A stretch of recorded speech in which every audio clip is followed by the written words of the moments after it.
এদেশে জমজমের পানিকে মদ বললে মানুষ বোঝে যে এটা ভুল কথা।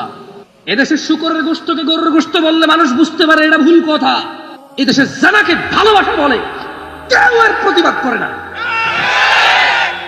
ও কত নিচে নামছে অশ্লীলতা আসার কারণে। আল্লাহ বলেছে জানা, রাসূল বলেছে জানা, কোরআন বলেছে জানা, হাদিস বলেছে জানা, আলেম বলে জানা, হুজুর বলে জানা, ওর মা বলে জানা, ওর বাপ বলে জানা, ওর সমাজ বলে জানা, ওর দিন বলে জানা, ওর নিজে জানে জানা, ও বলে ভালোবাসে। ও বিয়ে করেনি, মেয়ের সাথে কথা বলে, মেয়ে বিয়ে করেনি, ওকে ওর সাথে কথা বলে, এটা কি জানা না ভালোবাসা?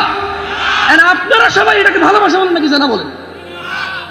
না না না, সবাই বলে ভালোবাসা, কেউ জানা বলে না। যত পোলাপান প্রশ্ন করে সবাই তো বলে ভালোবাসে, যত মেয়ে প্রশ্ন করে তারাও বলে ভালোবাসে। গত পরশু আমার কাছে এক ভাই প্রশ্ন করছে, শেখ আমাকে হেল্প করেন। বললাম যে তোমার কি হয়েছে? বললো যে আমি একটা মেয়েকে ভালোবাসি, ওই মেয়ে আমাকে ভালোবাসে। দেখলাম তো, বললো যে এখন ওই মেয়ের বাপ আমি বেকার দেখে আমার কাছে মেয়ে দিয়ে দিবে না, আমি যাবো বিদেশ। বললাম তো তুমি বিদেশ যাও, এতে প্রবলেম কোথায়? বলে যে আমি বিদেশ গেলে মেয়ের বাপ মেয়েকে বিয়ে দিয়ে দিবে। আমি বললাম তার মেয়ে, সে বিয়ে দিবে না তো তোমার কি? তুমি বিদেশ যাও, অ্যাক্সিডেন্ট হয়ে মারা যাও, এতে ওর কি? ইন্না লিল্লাহি ওয়া ইন্না ইলাইহি রাজিউন ছাড়া আর কি বলবে মুসলমান ছাড়া? একটা মুসলমান মারা গেলে কি বলে? একটা মুসলমান অসহায় থাকলে আর একটা মুসলমান প্রয়োজনে 2 টাকা দান করে বলে ও আফসোস, আল্লাহকে বরকত। আমি বললাম ওর মেয়ে, ও বিয়ে দিবে না, তোমার কি? আর তুমি বিদেশ যাবা না, বেকার তুমি বেকার কেন? তোমার কি কাজ করা কি নিষেধ বাংলাদেশে? বাংলাদেশ সরকার কি তোমাকে বলে দিয়েছে তুমি কাজ করতে পারবে না, তাহলে দণ্ডনীয় অপরাধ হবে তোমার? তুমি বেকার কেন?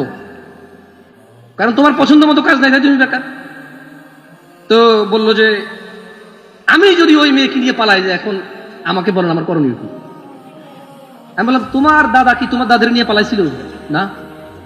তোমার নানা কি তোমার নানির নিয়ে পালাইছে? না। তোমার আম্মারে কি তোমার বাপ পালাই নিয়ে বিয়ে করছে? না। তো তুমি পালাবা কেন? পালায় তো চোর ডাকাত। কে পালায়? চোর ডাকাত, খারাপ মানুষ পালায় কেন? মায়ের খাবে, দাঁড়াইলে মারবে। কোন মানুষটা পালায় বলতে পারেন? দাঁড়াইলে মায়ের খাবে, এছাড়া মানুষ কেন পালাবে? যার অকারেন্স নাই সে যখন দ্রুত যাবে বলবে যে তাড়াহুড়া করে যাচ্ছে। কি করে যাচ্ছে? জলদি যাচ্ছে। কিন্তু পালা এই শব্দটা কার সাথে আসে বলতে পারেন? দাঁড়াইলে মায়ের খাবে সেই পালাচ্ছে, রাইট? তো বললাম মানে বুঝলাম না। আচ্ছা, জমজমের পানিকে যদি কেউ মদ বলে কেউ সহ্য করবেন? শুকরকে যদি কেউ গরু বলে সহ্য করবেন? ও বিয়ে করেনি, মেয়ের সাথে কথা বলে, মেয়ে বিয়ে করেনি, ওকে ওর সাথে কথা বলে, এটা কি জানা না ভালোবাসা? আর আপনারা সবাই এটাকে ভালোবাসা বলেন নাকি জানা বলেন? না না না, সবাই বলে ভালোবাসা, কেউ জানা বলে না। যত পোলাপান প্রশ্ন করে সবাই তো বলে ভালোবাসে, যত মেয়ে প্রশ্ন করে তারাও বলে ভালোবাসে। এদেশে জমজমের পানিকে মদ বললে মানুষ বোঝে যে এটা ভুল কথা। এদেশে শুকরের গোশতকে গরুর গোশত বললে মানুষ বুঝতে পারে এটা ভুল কথা। এদেশে জানাকে ভালোবাসা বলে কেউ আর প্রতিবাদ করে না। ও কত নিচে নামছে অশ্লীলতা আসার কারণে। আল্লাহ বলেছে জানা, রাসূল বলেছে জানা, কোরআন বলেছে জানা, হাদিস বলেছে জানা, আলেম বলে জানা, হুজুর বলে জানা, ওর মা বলে জানা, ওর বাপ বলে জানা, ওর সমাজ বলে জানা, ওর দিন বলে জানা, ওর নিজে জানে জানা, ও বলে ভালোবাসা। ও বলে কি? ভালোবাসা। বিয়ে করে না, এটা নাকি ভালোবাসা? তাহলে জানা কোনটা? এটা যদি ভালোবাসা হয়, জানা কোনটা? আল্লাহ আমাদেরকে বুঝার তৌফিক দান করুন।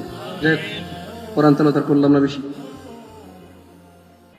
আজকের এই উপস্থিতি যারা আছেন, যারা ইলম অর্জনের জন্য এতটুকু এসেছেন, রাসূল সাল্লাল্লাহু আলাইহি ওয়াসাল্লাম বলছে যে ব্যক্তি ইলম অর্জনের জন্য আল্লাহর রাস্তায় বের হয়, আল্লাহ সুবহানাহু ওয়া তাআলা তার জন্য জান্নাতের রাস্তা সহজ করে দেন। ছোট ভাই আমার, যদি কোনো হারামে লিপ্ত থাকো, খবরদার এখন স্টপ করো। তুই তো মারাও যেতে পারো, আর তুমি যাকে পছন্দ করো সেও তো মারা যেতে পারে। তুমি বিয়ে করলে মেয়ের ভাগাই নিয়ে যায়, অথবা তুমি হারামে লিপ্ত আছো, এটা অ্যাক্সিডেন্টে মারা যেতে পারে না? তো ফিরে আনতে পারবা মৃতকে? কেন এমন করছো? তাহলে এগুলো বন্ধ করো। আমি তোমাকে বন্ধ করাতে পারবো না, এতটুকু আস্থা রাখো। তোমার পূর্বে কোনো অশ্লীল মানুষ সফল হয়নি, তুমি আর তোমার পরে কেউ সফল হইতে পারবে না।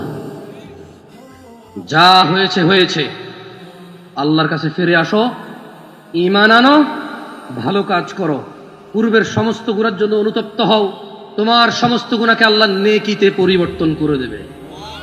এইটাই সূরা ফুরকানে আল্লাহ বলেছেন, আকুলু কওলি হাযা ওয়াস্তাগফিরুল্লাহ লি ওয়া লিসাইরিল মুমিনিনা ওয়াল মুমিনাত ফাস্তাগফিরু ইন্নাহু হুয়াল গফুরুর রহিম। আমি আল্লাহর কাছে নিজের জন্য ক্ষমা চাই, মুমিন মুমিনাত সবার জন্য আল্লাহর কাছে ক্ষমা চাই।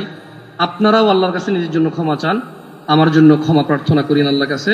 সুবহানাকাল্লাহুম্মা বিহামদিকা আশহাদু আল্লা ইলাহা ইল্লা আনতা আস্তাগফিরুকা ওয়া আতুবু ইলাইক। আসসালামু আলাইকুম ওয়া রাহমাতুল্লাহি ওয়া বারাকাতুহু।